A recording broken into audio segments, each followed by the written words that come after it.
City of Amakra, on the eastern edge of the Great Sea, Samira and her parents made a living as street performers.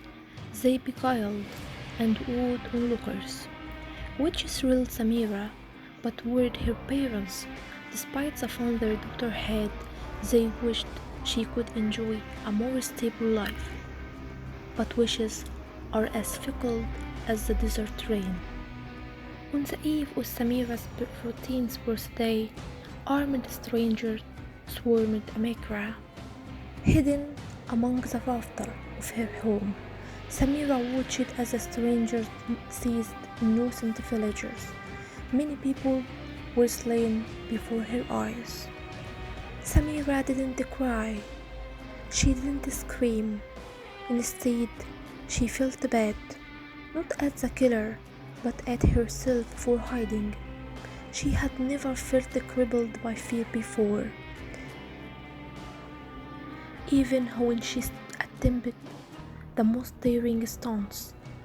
In that moment, Samira vowed never to feel so scared and helpless again.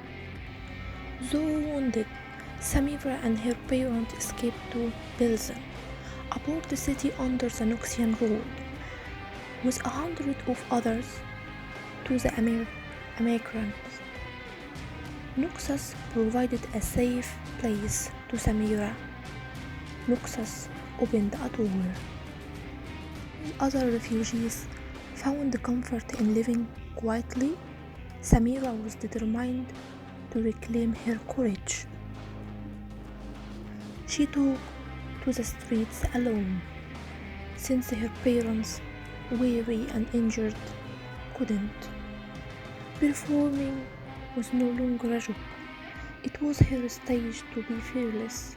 She outdid herself with every stunt, even when no one bothered to look, but it was still not enough to support her family. That was when Samira stumbled upon a call to join a Noxian war band.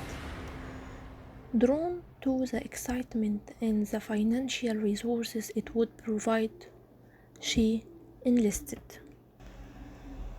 Samira reveled in her athleticism, excelling in combat, but faltering in discipline. After 2 years of training, her recklessness frustrated her commanding officers. A former saboteur valued Samira's fearlessness and offered her a position in her private war band.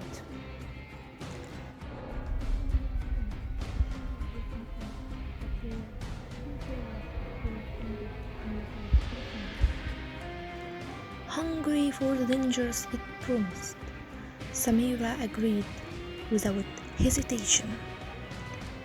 She fully embraced the Noxian culture, finding her own strength and style amid life and death, shout-outs, and breathtaking sword fights.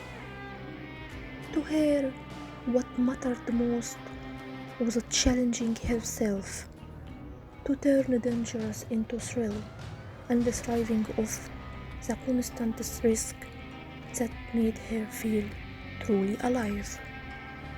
Orders from the capital, the unit found themselves on the rock-run plain, sent to crush a secessionist uprising.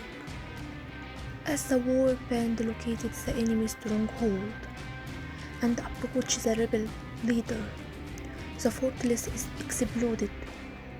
Samira dove head first into the chaos of the structure collapsed, permanently injuring her right eye. Feeling neither scared nor helpless, she wasted no time in recovering.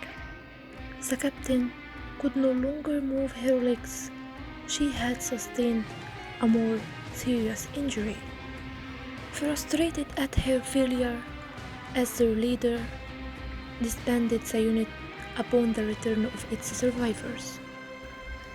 Discharged and with no longer opportunity rousing her interest, Samira drifted back home to Belgium, but it was no longer a lifestyle she could endure. Samira returned to the Noxian capital. She believed her former captain understood her craving for challenges in ways nobody else could, and wanted to make use of her connections in the military and noble houses. She proposed they team up again in a new partnership where she could operate behind the scenes to find Samira's high-stakes mercenary work. Reluctantly, she agreed, and Samira couldn't have been happier. She eagerly undertook missions meant for entire war bands and thrived. Her daredevil reputation spread far and wide.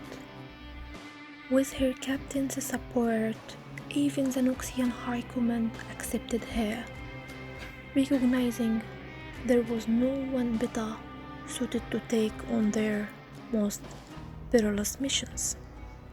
Now, Samira shows no signs of slowing down. She can be found scaling mountain cliffs one day and arm wrestling the next. But wherever she may be, one thing is certain: Samira never fails to find her next big thrill.